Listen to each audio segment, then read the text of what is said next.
나라와 민족을 위해 깨어 기도하고 계시는 애국 성도 여러분, 지금부터 49번째 정광훈 목사님의 옥중서신을 여러분들에게 전해드리도록 하겠습니다. 존경하는 국민 여러분, 지도자를 잘 세워야 나라가 살 수 있습니다.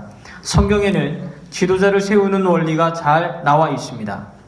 구약의 대표인 모세와 다윗이 어떻게 세워진 것을 보면 오늘날도 누구를 지도자로 세워야 되는지에 대해 알 수 있습니다. 그 중에도 베들레헴 목동이 예루살렘의 왕이 되는 과정은 지도자 양육의 교과서입니다. 다윗은 베들레헴에서 출발합니다. 베들레헴은 예수님이 태어난 곳으로 떡집이란 뜻이지요. 다시 말해 지도자는 예수님과 연합된 자로 출발되어야 합니다.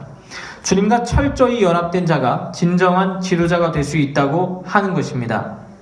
이것은 곧 복음의 7대 연합으로 출발해야 한다는 것입니다.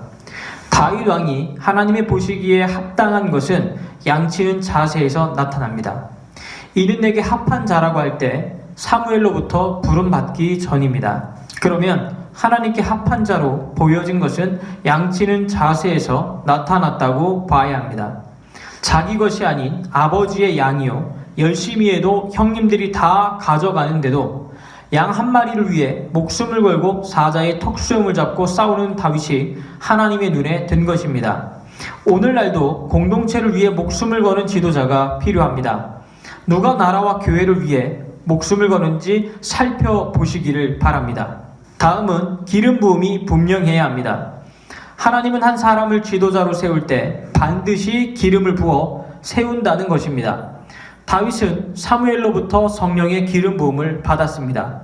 인간의 재능과 능력은 한계가 있습니다. 성령의 기름 부음이 있어야 합니다. 다음은 의로운 분노가 있어야 합니다. 골리앗이 왔을 때 사울은 숨었고 다윗의 아버지는 자기 아들은 희생하면 안 되고 형들은 자신들도 못하면서 오히려 다윗을 꾸짖었습니다. 백성들은 나라가 망하는지 죽는지 먹고 살기에 바빴습니다. 오직 다윗은 골리앗과 맞짱 뜨러 나갔습니다. 오늘날도 다윗같이 의로운 분노가 있어야 지도자가 될 것입니다. 골리앗과 전쟁에서 이기고 오니까 더 큰 내부의 적이 있었습니다. 사울 왕이었습니다. 장인인 사울 속에 악령이 들어가 다윗을 죽이려 했습니다. 다윗은 인간적 방법으로 하지 아니하고 하나님의 방법으로 내부의 적인 사울을 이겼습니다. 오늘날도 하나님의 방법으로 사울을 이겨야 합니다. 다윗의 모든 고난은 엔게디 굴에서 끝납니다. 지도자로 완성이 된 것입니다. 엔게디 굴 속에서 무슨 일이 있었나요? 사울을 피하여 엔게디 굴 속에 숨어 있을 때 사울이 같은 굴에 들어왔습니다. 얼마든지 사울을 죽일 수 있었으나 다윗은 자신의 지정의를 사용하지 않고 완전히 하나님께 반납했던 것이지요. 이것은 예수님의 십자가의 모형이 되었습니다. 아버지여 아버지여 내 뜻대로 마옵시고 아버지의 뜻대로 되기를 원하나이다. 이 말씀이 다윗에게 이루어진 것입니다. 선악과 이후 독립된 의지를 하나님께 반납한 것입니다. 여기에서 모든 것이 끝인 것입니다. 하늘의 하나님이 감동되었습니다. 그래서 예수님은 다윗의 자손이라고 하는 것입니다. 완전 복음과 완성이 된 것입니다. 자기 뜻대로 하지 아니하고 오직 하나님의 뜻을 따라 행하는 자가 진정한 지도자가 될 수 있습니다. 오늘날도 이러한 지도자가 일어나야 합니다.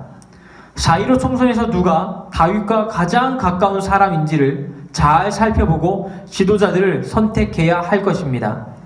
특히 1,200만 성도들은 사사로운 감정으로 선택해선 안 될 것입니다.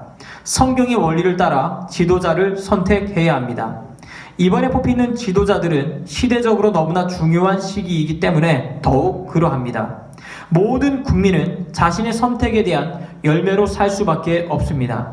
이와 같은 원리로 많은 정치 지도자들을 가르쳤으나 말을 잘 안 듣더군요. 참으로 비참한 일이 아닐 수 없습니다. 이승만과 같은 지도자가 왜 일어나지 않을까요? 그만큼 한국 교회가 지도자 양육에 실패했다는 것입니다. 선교사들은 이 땅에 들어와 많은 지도자들을 복음으로 양육했습니다. 기도 많이 하십시오. 성경과 연합한 지도자들이 많이 세워질 수 있도록 기도합시다. 한기총 대표회장 전광훈 목사 드림. 이로써 49번째 전광훈 목사님의 목숨 서신을 마치도록 하겠습니다. 지금까지 시청해 주셔서 대단히 감사합니다.